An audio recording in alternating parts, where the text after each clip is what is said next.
नुकतंच राज्य सरकारने एक निर्णय घेतला आहे, तो म्हणजे कोकणातल्या सावंतवाडी रेल्वे स्टेशनला लोकमान्य मधु दंडवते यांचं नाव देण्याचा.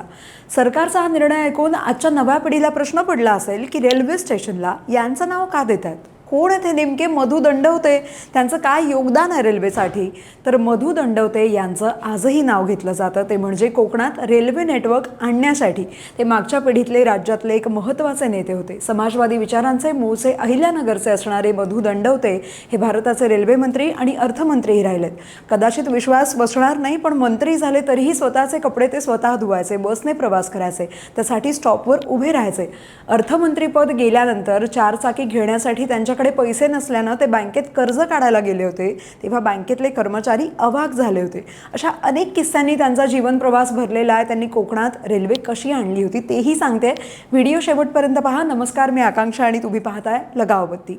मधु दंडवते यांचं कोकण रेल्वे आणण्यात मोठं योगदान आहे. म्हणूनच अनेकांचा असा समज होता की ते मूळचे कोकणातलेच होते, पण ते कोकणातले नव्हते, ते होते मूळचे अहिल्यानगरचे. 1924 मध्ये नगर शहरातल्या एका ब्राह्मण कुटुंबात त्यांचा जन्म झाला. ते फिजिक्सचे पदवीधर होते. नंतर पदव्युत्तर शिक्षणासाठी ते मुंबईला आले आणि शिक्षण झाल्यावरती त्यांनी डॉक्टर बाबासाहेब आंबेडकरांनी स्थापन केलेल्या सिद्धार्थ कॉलेजात फिजिक्सच्या प्राध्यापकाची नोकरीही केली. हे करत असताना 1942च्या चले जाव चळवळीत त्यांनी सहभाग घेतला, तुरुंगवास भोगला. नंतर गोवा मुक्तीसंग्रामातही ते होते. समाजकार्य करण्यासाठी त्यांनी नोकरीही सोडून दिली. त्यांचं वाचन खूप होतं, वक्तृत्व प्रभावी होतं आणि माणसं जमवण्याचं कौशल्य त्यांच्यात होतं. त्यावेळी महाराष्ट्रात आचार्य अत्रे, एस.एम. जोशी, साने गुरुजी, मधुलिमये, नानासाहेब गोरे, अच्युतराव पटवर्धन, जॉर्ज फर्नांडिस आणि असे अनेक समाजवादी विचारांचे नेते होते. मधु दंडवते त्यातलेच एक. स्वातंत्र्यानंतरच्या काळात समाजवादी पक्षात अनेक गट तट पडले. त्यावेळी मधु दंडवते हे प्रजा समाजवादी पार्टीचे सदस्य बनले. आधी ते विधान परिषदेवर आमदार झाले. त्यानंतर 1971ला लोकसभेच्या निवडणुका लागल्या आणि कोकणातल्या राजापूर मतदारसंघाचे खासदार असणारे बॅरिस्टर नाथ पै यांचं निधन झालं आणि त्या जागेवरून मधु दंडवते यांनी निवडणूक लढवली. निकाल आले आणि महाराष्ट्रात 45 पैकी 44 खासदार काँग्रेसचे निवडून आले. फक्त एकच खासदार समाजवादी पक्षाचा होता आणि ते होते खुद्द मधु दंडवते. दंडवतेंना त्यांची हुशारी पाहूनच लोकांनी निवडून दिलं होतं. त्यानंतर 1971 ते 1991 म्हणजे तब्बल 20 वर्ष ते कोकणातल्या राजापूर मतदारसंघातून खासदार म्हणून निवडून येतच राहिले आणि कोकण ही त्यांची तेव्हापासूनची कर्मभूमी झाली. पंतप्रधान इंदिरा गांधी यांच्या विरुद्ध आणीबाणीच्या काळात त्यांनी आंदोलनात सहभाग घेतला आणि ते तुरुंगातही गेले.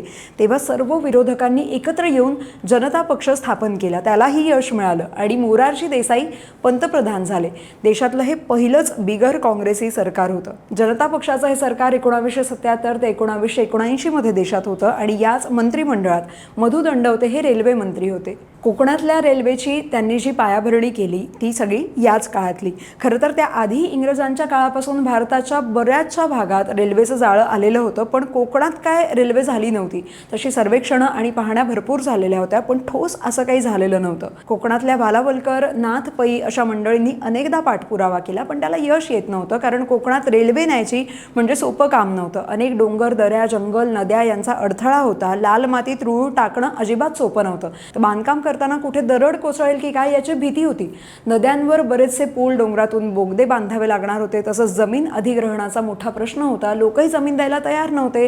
प्रकल्पाला पैसा खूप लागणार होता, पण रेल्वेची गरज होतीच, कारण कोकणातला मोठा वर्ग हा मुंबईत कामानिमित्त राहायचा आणि त्याला गावाला यायचं जायचं झालं तर खडतर प्रवास करावा लागायचा. पण मधु दंडवतेंनी कोकणात रेल्वे आणायचा ध्यास घेतला. दंडवते यांनी त्यांची कल्पना मांडली आणि त्याला प्रशासनाचाच विरोध सुरू होता, पण त्यांचा निर्धार पक्का होता. त्यांनी सर्वप्रथम आपटा ते रोहा या रेल्वे मार्गाला मंजुरी दिली आणि त्याचं काम सुरू झालं. हीच खरी कोकण रेल्वेची सुरुवात आहे. त्यानंतर हे सुरू झालेलं काम पुढच्या 10 वर्षांमध्ये पूर्ण झालं. इंजिनियर ई श्रीधरन तसंच जॉर्ज फर्नांडिस यांचंही त्यात योगदान राहिलं आणि मुंबई आणि मंगळूर यांना जोडणारा 741 किलोमीटरचा रेल्वे मार्ग तयार झाला. 1998ला कोकणात पहिली रेल्वे धावली. मधु दंडवते हे मधल्या काळात रेल्वे मंत्री नव्हते, सरकारमध्येही नव्हते, तरी त्यांचं कोकण रेल्वेकडे लक्ष असायचं. ते पायी कार्यकर्त्यांसोबत कामाची पाहणी करत धुळीनं माखत अगदी प्रवास करायचे. दंडवते यांनी रेल्वे मंत्री असताना इतरही निर्णय घेतले, जसं की त्यावेळी सेकंड सिटिंगमध्ये लाकडी फळ्या असायच्या, त्यावर गादी चढवण्याचा निर्णय हा त्यांचाच. भारतातले अनेक रेल्वे मार्ग एकमेकांशी जोडण्यातही त्यांची महत्त्वाची भूमिका राहिली. दंडवते नंतर पुन्हा म्हणजे जनता दलाच्या सरकारच्या काळात 1989ला केंद्रात अर्थमंत्री झाले. नंतर मात्र त्यांची आणि त्यांच्या पक्षाची जी परिस्थिती आहे ती खालावत गेली. भारतातलं आणि महाराष्ट्रातलं राजकारणाचं वारं बदलत गेलं. शिवसेना पक्ष राज्यात आणि कोकणातही प्रभावी झाला. इतरही अनेक साखर कारखानदार, बडी प्रस्थ आणि पैसा पाणी राजकारणात आलं होतं. तोपर्यंत सगळं काही बदललं होतं. 2005 साली दंडवतेंचं निधन झालं, पण आजही त्यांचं नाव महाराष्ट्राच्या राजकारणात आणि इतिहासात घेतलं जातं. आणि त्यातही कोकण रेल्वे म्हटलं की मधु दंडवते यांचं नाव डोळ्यासमोर आल्याशिवाय राहत नाही. सावंतवाडी रेल्वे स्टेशनचं लोकमान्य मधु दंडवते अशा होत असलेल्या नामकरणामागे असे अनेक संदर्भ आहेत, जो मधु दंडवते यांचा एक प्रकारे सन्मानाचा आहे. बाकी तुम्हालाही माहिती कशी वाटली कमेंटमध्ये नक्की सांगा आणि अशाच इंटरेस्टिंग माहितीसाठी लगावतीला नक्की सबस्क्राईब करा.